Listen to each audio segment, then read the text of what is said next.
All right, everybody, welcome back to the Mind Gym. I'm so glad you're here with us today. We've got something really cool to dive into today. Yeah, definitely. It's something that seems really simple, but it's actually pretty powerful when you get into it. Right. And it's one of those things where it's like a tool, right? It's Uh-huh. not like a huge concept or a theory or something. It's like, here's a tool you can use and it can have a real impact. Yeah, you can put it into practice immediately. Exactly. So we're talking about the 5-second rule. Have you heard of this? Oh yeah, Mel Robbins. Yeah, Mel Robbins. So before we get into the nitty-gritty of it, let's just talk about like the problem it's trying to solve, right? Mhm. Because I think we've all been there For sure. where you have that moment where you want to do something. You're like, I should do this or I want to do You have that. the impulse, right? Yeah, and then something stops you. Hesitation kicks in. Yeah, and it could be anything. It could be like you want to speak up in a meeting. You want to finally start that workout routine. Right? Or like approach somebody you're interested in or quit that job you hate. Exactly. All those things where you're like, I should, but then, And your brain is like, nah, let's not. yeah, and it comes up with a million excuses. Oh yeah, 1,000,001 reasons why you shouldn't do it right now. It's like a defense mechanism or something. Right. So, like, what's going on there? Like, why do we do that to ourselves? Why is it so hard to just act on that initial impulse? Well, I think part of it is that our brains are wired to avoid discomfort. We're kind of programmed to stay in our comfort zones, and anything that feels risky or challenging, We're new. yet new, especially our brain is like, wait, hold on a second. Let's think about this 1,000 times before we do anything. Right. And so we end up in this, like, analysis paralysis situation. Exactly. And we overthink it, and then we talk ourselves out of it before we even get started. So the 5-second rule is basically designed to kind of like hack that system. Yeah, to kind of like short circuit that whole overthinking process. So what is it like?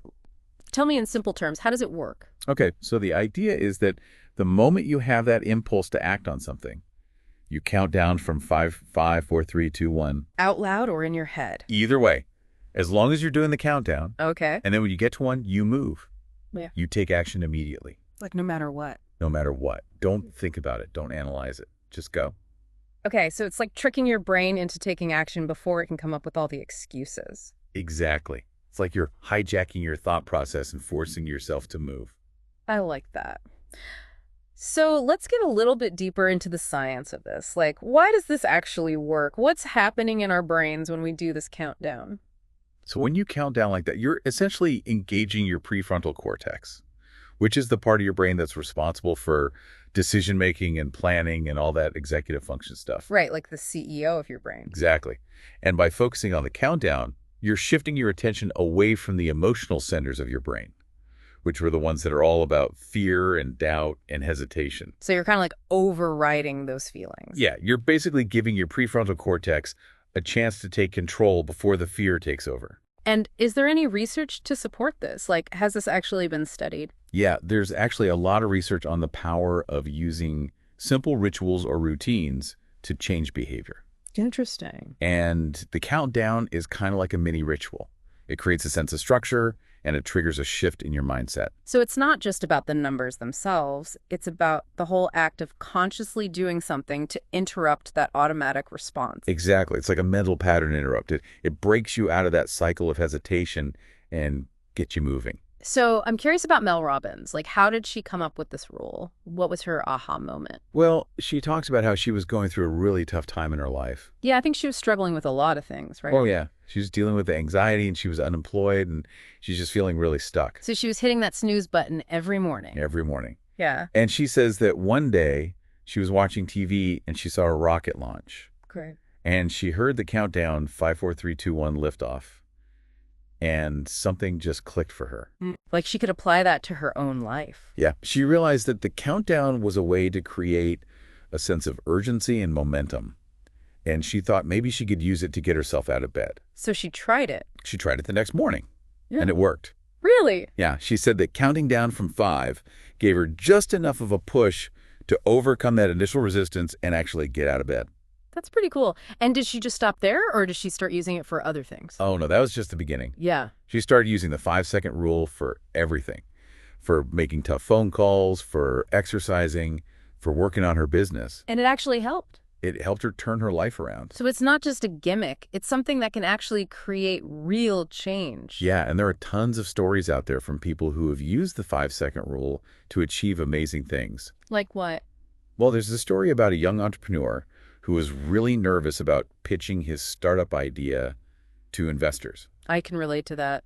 right? It's a scary thing. Yeah. But he used the 5-second rule to overcome his fear, and he ended up getting the funding he needed to launch his business. Wow, that's awesome. And you mentioned something earlier about how athletes use a similar kind of approach. Yeah, think about it. Yeah. When an athlete is about to compete, they don't stand there and overthink everything. No, they just go. They just go.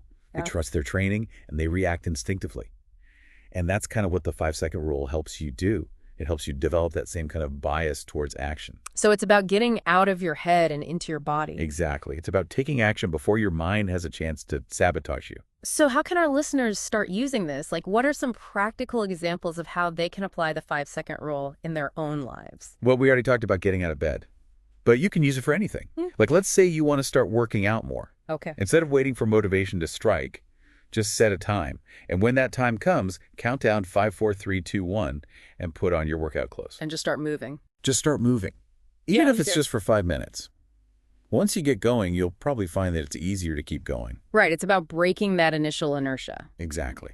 And you can use it for things like eating healthier, too. Like if you're craving junk food, count down from 5 and grab a piece of fruit instead. Or drink a glass of water. Yeah, anything to interrupt that automatic response. What about for things that are more like bigger goals? Like, let's say someone wants to write a book or start a business. Same principle applies.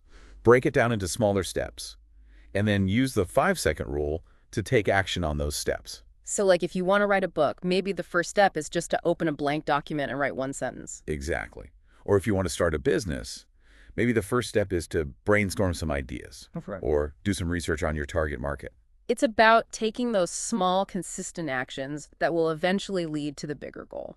Right. And the 5-second rule helps you overcome that initial resistance to taking those actions. Because sometimes the hardest part is just getting started. Absolutely. Once you get started, the momentum will build and you'll start to see progress, which will motivate you to keep going. So what you're saying is that the key is not to wait until we feel ready or motivated. Yeah, don't wait for the perfect moment. It'll never come. Just act. Just act. Huh. And the 5-second rule is a tool that can help you do that. It's like giving yourself permission to take action even if you don't feel 100% ready. Exactly. And the more you use it, the easier it will become. So I challenge everyone listening right now to think of one thing they've been putting off. Yeah, big or small. And then the next time you have that impulse to do it, count down from 5 and take action. See what happens. Let us know in the comments what you tried and what the outcome was. We'd love to hear your stories. It's always inspiring to hear how people are using these tools to make positive changes in their lives. Absolutely. And if you want more tips and strategies for boosting your mindset and achieving your goals, make sure you subscribe to the Mind Gym and hit that notification bell so you don't miss any of our future episodes. And while you're at it, give this video a like. If you found it helpful, it really helps us get the word out to more people. Thanks for joining us today, and we'll see you in the next episode. Until then, keep pushing those boundaries, and remember, you're capable of amazing things. Take care. See ya.